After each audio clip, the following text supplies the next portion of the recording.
Hey, good morning, everyone, and welcome to Tuesday morning. It's Stephen Whiteside here from the uptrend.com.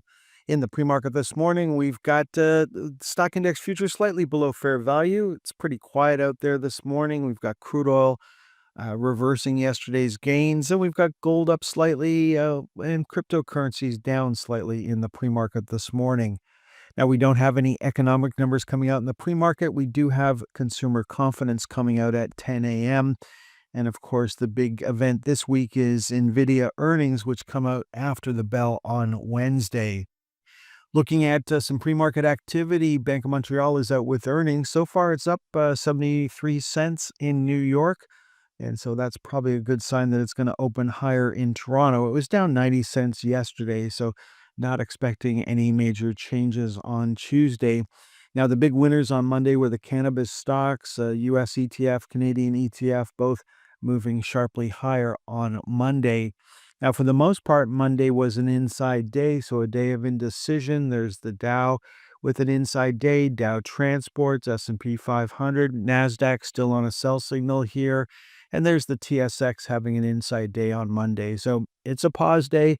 It was, the market sold off a bit, but, had a big day on Friday. So really nothing new has been determined based on Monday's trading action. Looking at the VIX for the S&P 500 still on a sell signal that is supportive for higher stock prices. The VIX for the NASDAQ hasn't generated a sell signal yet. And as we know, uh, the index itself is still on a sell signal, so no change there, while the Russell 2000 VIX is back on a sell signal, supportive for higher stock prices. Now, as we move into September, we're going to stop looking at the right side charts and just look at the flypaper channel, and we'll be looking for a breakout of the flypaper channel for the S&P 500, the NASDAQ, or the Russell 2000 to see if options traders are starting to get nervous. Coming into today's trading action, they don't look nervous at all. Looking at the Magnificent Seven stocks, the ETF is back on a buy signal as of Monday's close. When we look at the pros and the public, last week we had a pullback in the NASDAQ in the Magnificent Seven ETF. Not enough for the pros to give up control, but they got pretty close. So they've been in control since late April, and they're still in control today. So no change in that status. Now, all of the Magnificent Seven stocks are dual listed, so you've got a New York listing and a Toronto listing, and both are currently treading water in the channel. Amazon popped on Friday, generating a buy signal. I suggested you might wait for the next close above the upper channel line. That did not happen yesterday for Amazon. There's Alphabet making a new high for this move on both sides of the border. No joy yet for Meta or for Microsoft. Both are still on sell signals, and no joy yet for NVIDIA. So in New York, we're waiting for a close above $180.63. In Toronto, it's $41.38. That would give us a buy signal on Tuesday. And then we've got Tesla. Now, Tesla did see fall through to the upside on Monday. So as I mentioned, I suggest you wait for the next close above the upper channel line. Well, there's the next close above the upper channel line. We still have three previous highs to break through. And so we traded up to the high from a couple of weeks ago. We didn't close above it. And then we've got this high and this high over here as potential targets to the upside before getting to 375 in New York.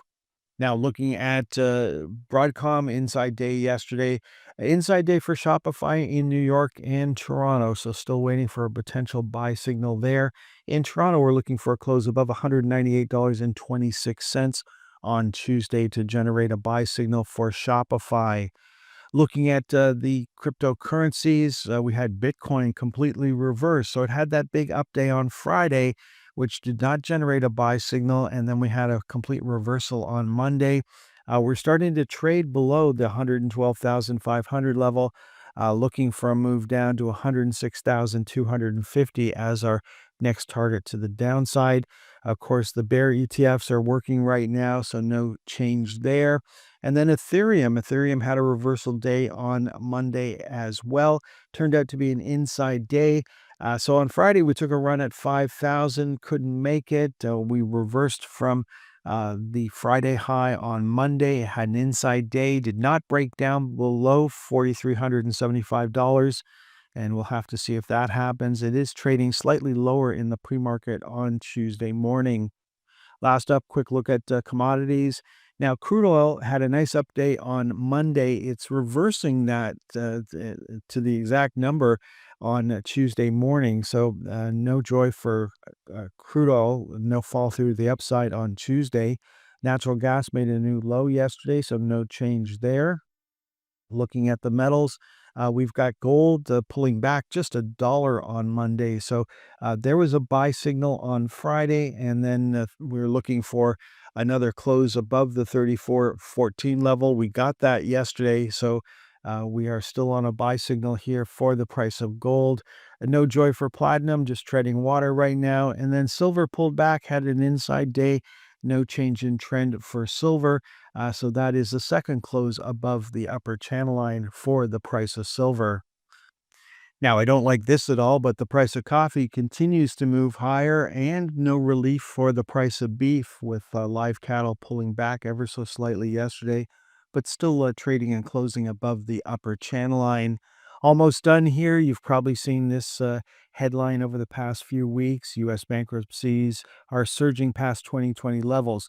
So the underpinnings of the U.S. economy are deteriorating fairly quickly. The travel industry, the real estate sector, there's lots of areas of the US economy that are falling apart at the moment.